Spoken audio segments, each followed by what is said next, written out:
I'm like the grandparent that comes and brings candy to the kids and gets them all wound up and then give them back to the local parents.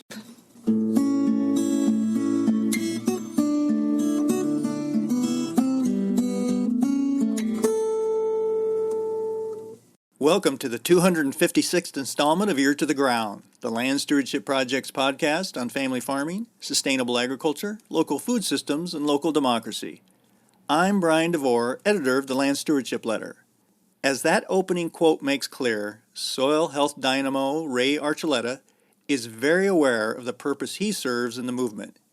He's a cheerleader, motivational coach, and supercharged spark, all rolled into one. If you spent any time viewing internet videos related to soil health, you've probably run into one of Ray's presentations. He's a soil scientist who, before retiring in 2017, spent over 30 years with the USDA's Natural Resources Conservation Service. He's recently founded two initiatives related to regenerative farming, Understanding Ag and the Soil Health Academy. Archuleta also owns and operates a farm in southwestern Missouri. It's fair to say that during the past decade or so, Ray has played a critical role in launching and advancing the soil health movement. He travels the country and gives presentations to farmers and soil conservation professionals about the ecological connections related to soil systems. His PowerPoints and hands-on demonstrations touch on a wide array of topics, from chemistry and biology to ancient history and psychology. I've seen Archuleta speak a couple of times over the years, and he's most effective when his stem-winding talks are followed up with presentations featuring local farmers who describe the successes and challenges involved in their own soil health journeys. That's exactly what I witnessed recently during a Land Stewardship Project field day at the Mervyn and Charlene Beachy Farm in north central Iowa's Mitchell County. The Beachy's Red Rooster Ranch raises beef, pork, broilers, and eggs using rotational grazing and other soil-healthy methods. Mervyn also owns Focus Forage and Consulting, which provides seed for cover crop and forage systems. After a morning session in which Archuleta used a combination of PowerPoint slides and soil health demonstrations to give dozens of farmers and conservationists a bit of a sugar high, field day participants headed out into Red Rooster's fields for practical breakout sessions on cover crops, setting up a no-till planter, monitoring soil health, and using a roller crimper to terminate covers.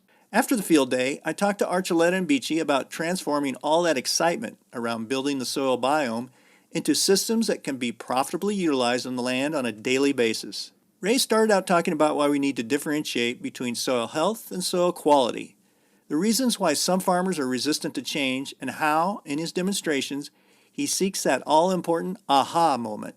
So Ray, we had a great field day here at the Mervyn Beachy Farm. I've seen you speak before, and the Land Stewardship Project had you speak about 4 or 5 years ago in southeast Minnesota. And one of the things you're really good at is you get farmers and other folks excited about soil health. And then we saw this result in the area where you had given that presentation a few years ago.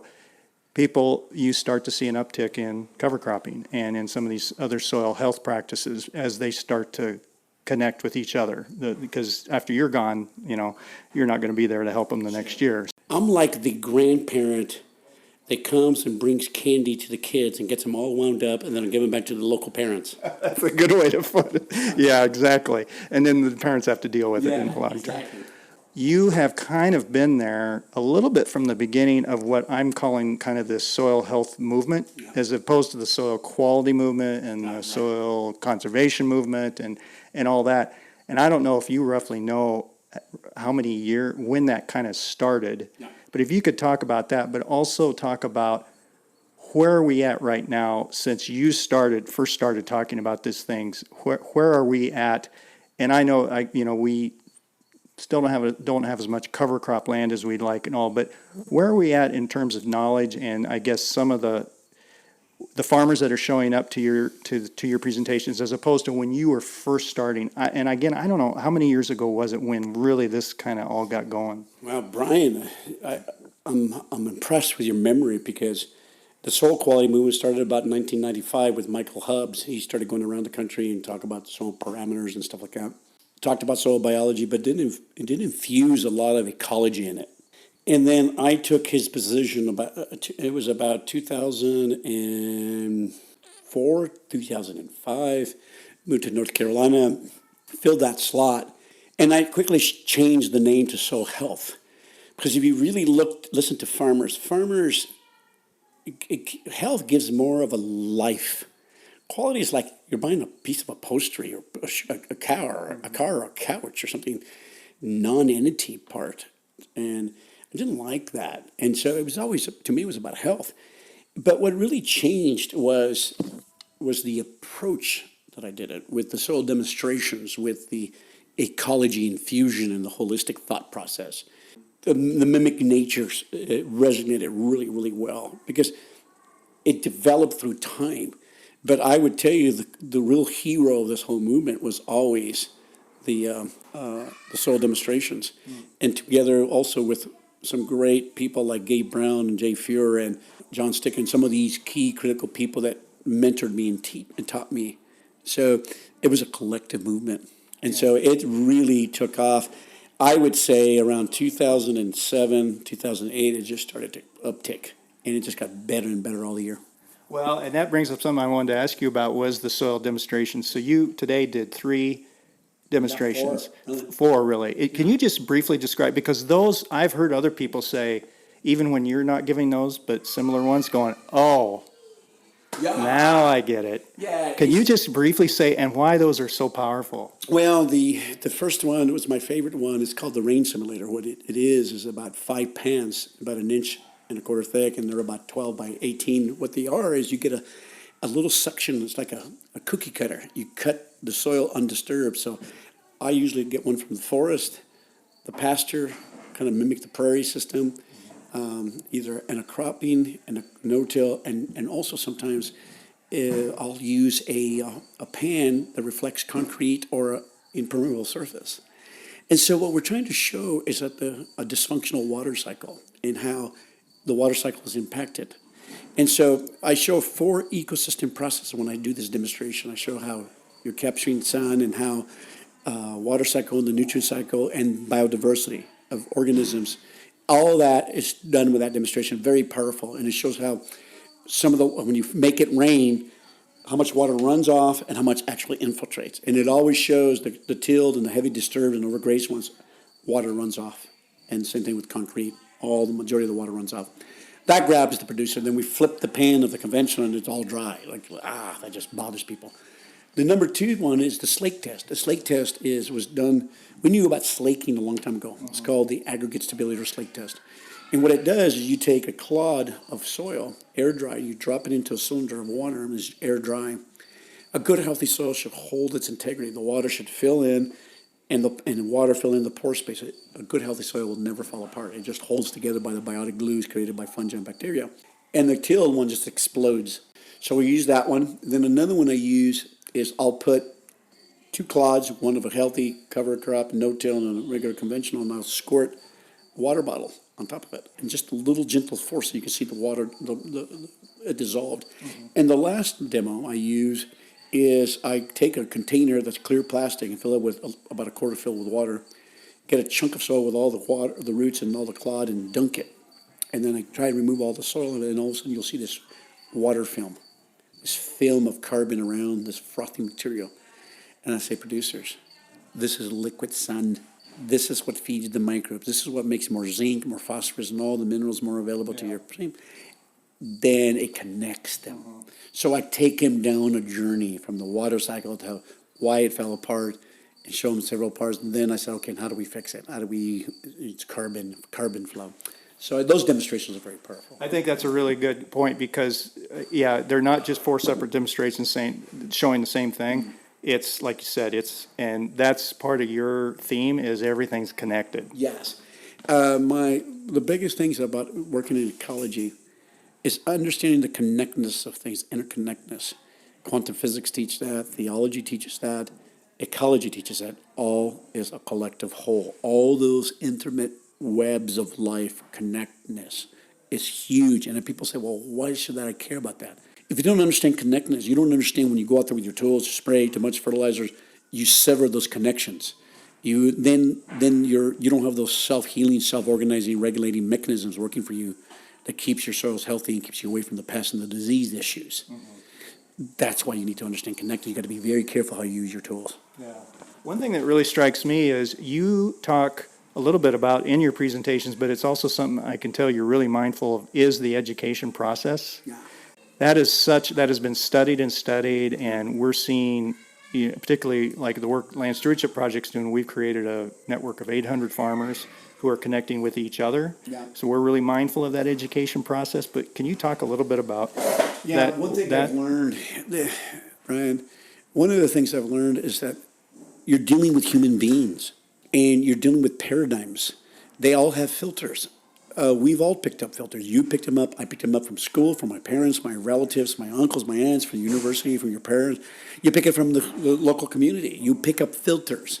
And sometimes a lot of those filters are just wrong. We pick up a lot of misconceptions. And so right away, I know I'm dealing with paradigms. I'm dealing with mindsets. And so you have to create a paradigm shift. And the demonstrations create that paradigm shift. And then when you finally get that aha moment, because I had to go through the aha moment. Everybody, there is no escape from the aha moment. Every human being. And then you just have to be ready and humble to accept that you may not have it right. Mm-hmm. And so that's why the soul demonstrations are so powerful. Then I know that the majority of the people that I'm dealing with are early innovators. Mm-hmm. We're not early adopters, they're about 13%. Early innovators, the thinkers, the people that are questioning something's not working. Then the early adopters follow the early innovators, and then that whole group follows afterwards. And there's a small percentage on the other side of the bell-shaped curve I call it the incorrigible. You'll never reach them anyway. They don't want to be bothered. You just don't mess with them. I don't worry about them. I get the first 80%, I'm good. What's some of the biggest, so we're right now, I think the latest stats I saw, so it varies by state, of course, but overall nationwide, maybe 3% of our country's cover cropped on a regular basis. 3 to 5%. 3 to 5%. Brian, you're very close. Yeah. I would agree with you. Yeah, and I think in Minnesota it's between 2 and 3%, which is really embarrassing, But think about this. Go 10 years, it was less than 1%. There was a 77% increase.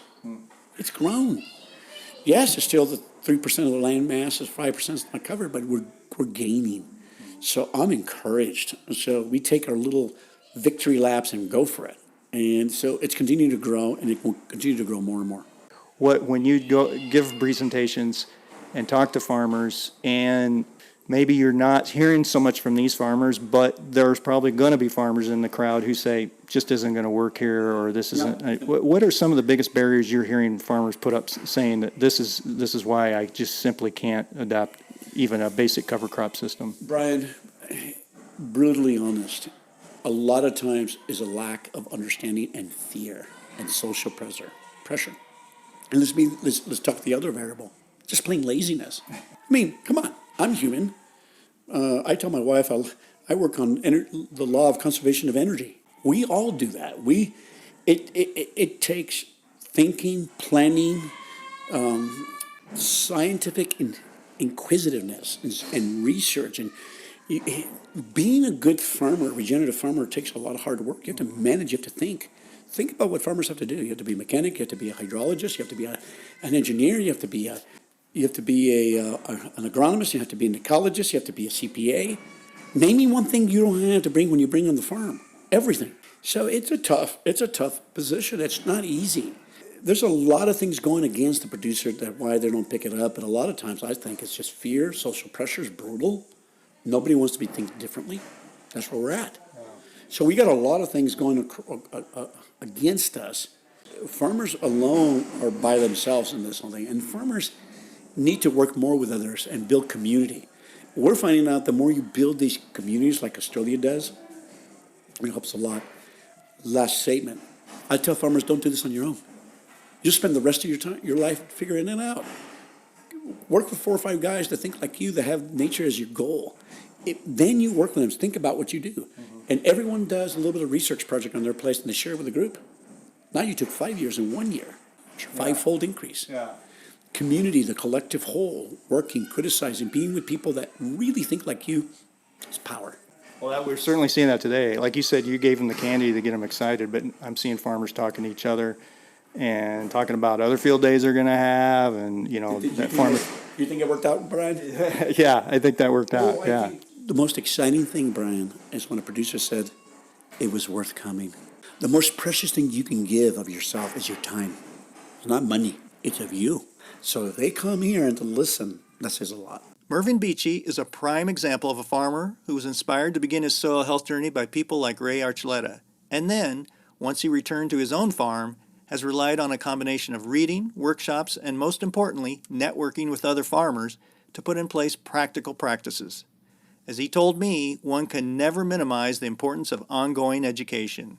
So my farm here, I've been here now 6 years. So I got about 7 tillable acres with another 7 rented acres just adjoining it. So I'm running about 15 acres, 14 acres of pasture right now. So we raise beef on a rotational graze system. We do some hogs, some deep bedded pack hogs with all natural feed. We do some laying hens. We have about 200 laying hens. We move in a coop in a pasture. Then we also raise some broilers. And we have been marketing that in direct market system, mostly through farmers markets. And you had talked a little bit about when you had first decided to farm, you thought, well, we'll just jump right into it, and you got advice, from the typical places, and it didn't quite work out. I mean, you had it was a little bit of a rough start.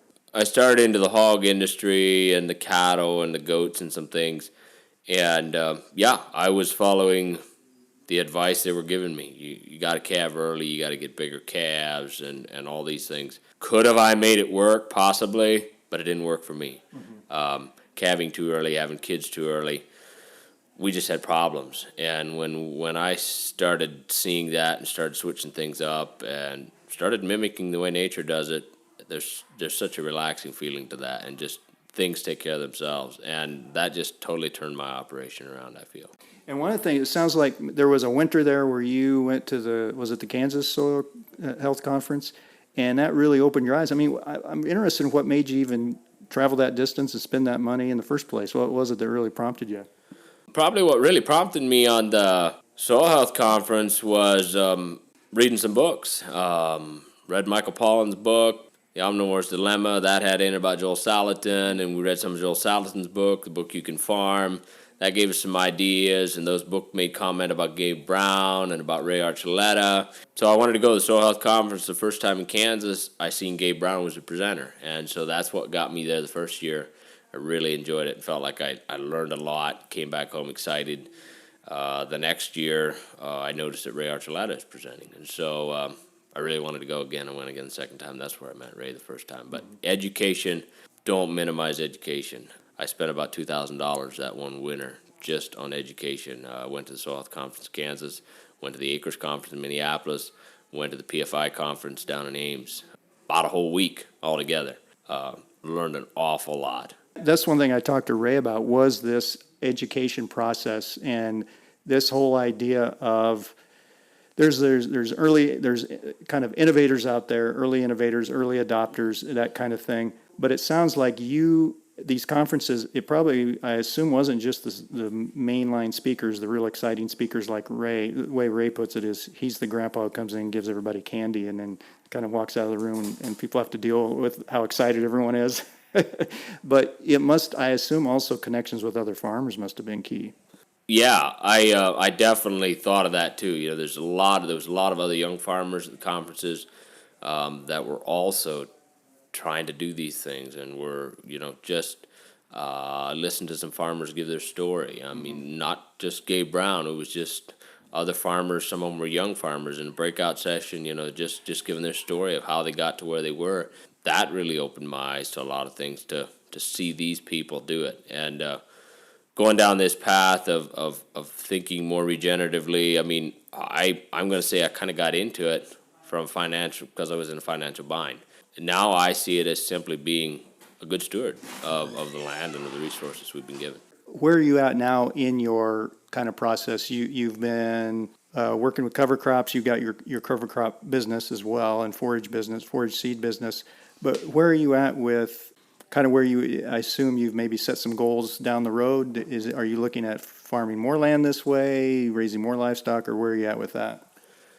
I really would like to grow my direct marketing business. Like I said, the marketing, I haven't got the marketing all figured out yet. So far, I haven't had any problems on the small scale. I would like to. I'm renting some ground. It's 3-4 miles from here, so it doesn't have any fence on it. Not sure what the rent agreement is. If I can get it, rented for another 3 years, we have a 3-year contract that runs out next year. If I can rent it for another 3 years, I said I'm going to put fence on it because I see the benefits of livestock on the land, giving me the opportunity of less harvest costs, more grazing, and what I see that's going to do to my soil. And so that's kind of the direction I'd like to go is increase the direct marketing business along with my my land source. If I don't have the land to grow my own feed and some of those things, I don't see this as a sustainable system. But if I can have the land, grow the feed for the livestock, and it's I tell people sometimes it's all about balance. I mean, I could raise 100 acres, but if I don't have the livestock to keep that system going, I'm going backwards. I mean, for a while I thought I was going to do 400 chickens. Well, 400 chickens on 7 acres here where I'm at is too many. You crash the system when you start doing that. It soon ends up being a monoculture on the land, whether it's too much livestock, too much of one crop. You need that diversity and you need the right ratio to keep everything together. And are you starting to see some things in the soil itself? We've seen some observations that you're like, oh, that's where I want to be with soil health? Definitely infiltration rate, water infiltration. I mean, I noticed it right away this year, dry weather. We had some big rainfall events, even areas of the field where I thought filtration was poor, it was gone. Water was gone. Actually got one of those compaction testers and went out in the field. And 2 years ago, of course, when I rented the ground, we'd go down 10 inches and it would get hard. We'd go down and just had one out here this fall, just a week or so ago, and it went down through. I could just put my thumbs on it the whole way down through, and it's just like, what's doing this? This is really awesome. You're not holding this field day to say, hey, this is a way to do it. Haven't done everything right. I've had some failures and along the way, but it's just a way to kind of bring people together and get them excited. What would be your advice to somebody who's just getting started, who's even just thinking about something? Maybe they're a conventional farmer who's looking at making some changes, or maybe somebody just starting out new. Go through some education. Take some education, read some books, get to where you have a feel of what you're doing before you jump into it, and do test plots. I started on my garden. That's where I started. Go to the back 40 with a little spinner seeder, seed in some intercrop. Try something new. Start small scale. There's no reason you need to do 60 acres of cover crop the first year.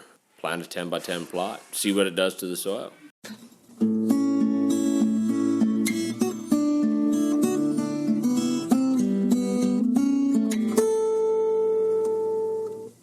The ultimate example of the kind of farmer-to-farmer education that Ray and Mervyn are talking about is the Land Stewardship Project's Soil Builders Network, which is bringing together farmers from around the upper Midwest so they can share ideas about profitable soil building. For more information on the Soil Builders Network, including a listing of upcoming field days and workshops, see landstewardshipproject.org/LSP Soil Builders. By the way, if you haven't already, make sure you check out the film Kiss the Ground, which features Ray Archuleta and other soil health pioneers like Gabe Brown and Christine Nichols. Besides LSP, the field day at Red Rooster Ranch was sponsored by the Mitchell County Soil and Water Conservation District, the USDA's Natural Resources Conservation Service, the Iowa Department of Agriculture and Land Stewardship, Byron Seeds, and the Rock Creek Watershed Project. If you have comments or suggestions about this podcast, contact Brian DeVore at bdevore@landstewardshipproject.org, or you can call 612-816-9342. By the way, it helps us greatly if you can give Ear to the Ground a rating on iTunes, Stitcher, Spotify, or whatever podcast platform you utilize. Thanks to Laura Borgendale, Western Minnesota musician, for Ear to the Ground's theme music, and a special thank you to all of Land Stewardship Project's members who make initiatives such as this podcast possible. If you're not a member, visit landstewardshipproject.org to learn how you can support LSP. Thanks for listening.